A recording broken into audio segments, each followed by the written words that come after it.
Hi. A few months ago I was putting a temperature sensor and humidity sensor in a Beehive, and I figured I might be able to make this into something more people could use. This is an esp8266, and there are lots of designs out on the web, but this one hopefully is a standalone that does not need any soldering or programming.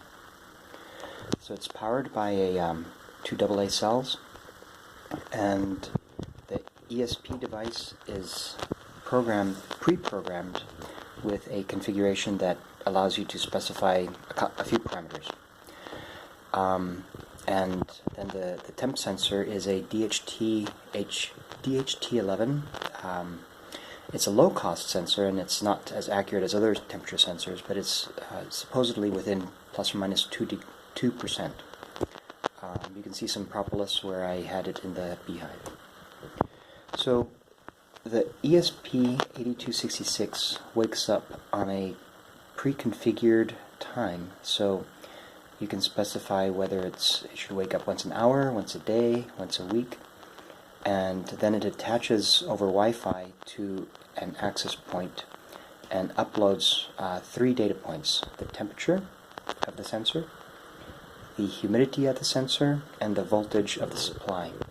And so you can get an idea when that double cell is starting to lose power and replace the batteries.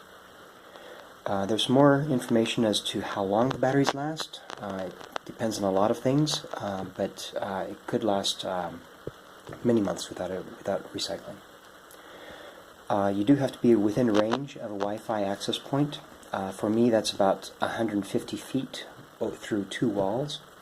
There's also a Wi-Fi Analyser which can help understand if you are interested in putting a sensor at a certain spot, if your Wi-Fi strength is strong enough.